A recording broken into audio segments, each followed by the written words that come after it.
یو ورور پوښتنه کړې ده د ورور پوښتنه داسې ده چې په قبرونو باندې دسمالونه کېښودل یا څادرونه کېښودل یا په قبرونو باندې بعضې خلک واړه واړه دسمالونه ږدي د دې د شرع له لحاظه د دې کېښودل څرنګه دي جواز لري که نه لري نو محترمو ورونو د دغه ورور په جواب کې به ووایم چې علما وایي په قبرونو باندې داسې شی کېښودل چې هغه خوړل کیږي نه مثلا څادر پې باندې کېږدي یا دسمال پې باندې کېږدي یا یو بل داسې شی پې باندې کېږدي چې هغه شمع وي هلته یې کېږدي نو علما وایي دا اسراف ده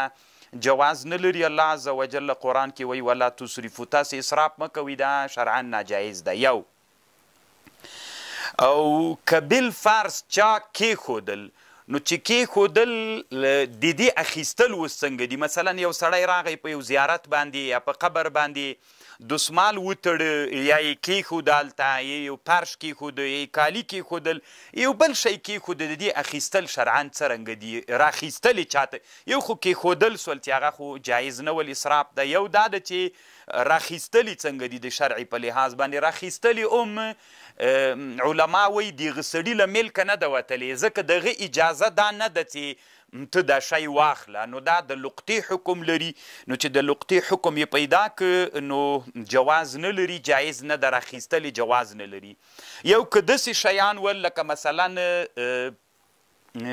مالګه وله یا بوره وه خواږه شیان ول نو هغه بیا د دې اجازه یي چې راواخلئ نو کېښودل خو یې ناروا دي اما راخیستلې که چا دا مالګه راواخیستله یا مثلا دغه خواږه چا راواخیستل دا شرعا جایز دي بیا جواز لري د مونږ په احنافو کې یو عالم تیر سوی ده هغه نوم یې عالم محمد بن حمزه چې د عثماني خلافت عالم تیر سوی دی کتاب یې جوړ کړی مجموعة الرسائل د دې کتاب په 1500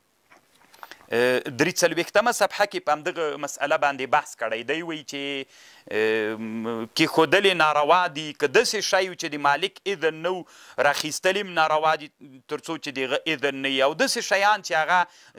د قرائنو نه داسې معلومیږي چې د مالک اذن د بیا یې راخیستل جواز لري دا یوه خبره سوله او علامه عبدالحی لکنوي رحمه الله بیا په مجموع الفتاوا کې په 4 جلد 359 صفحه کې لیکلي دي چې شیریني داسې پوښتنه ترنه سوې ده چې شیریني یا نور خواږه شیان قبر سره کېښودل شرعا جواز لري که نه لري نو علامه عبدالحی لکنوي رحمه الله د شاه عبدالعزیز محدث دهلوي رحمه الله نه نقل کړی ده لیکلي دي چې دا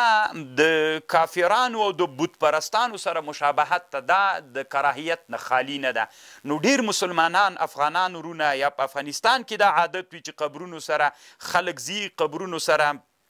شیریني کدي څوک مالګه کدي څوک نور شیان کدي علامه عبدالحی لکنوي رحمه الله وی حقیقت دا ده چې دا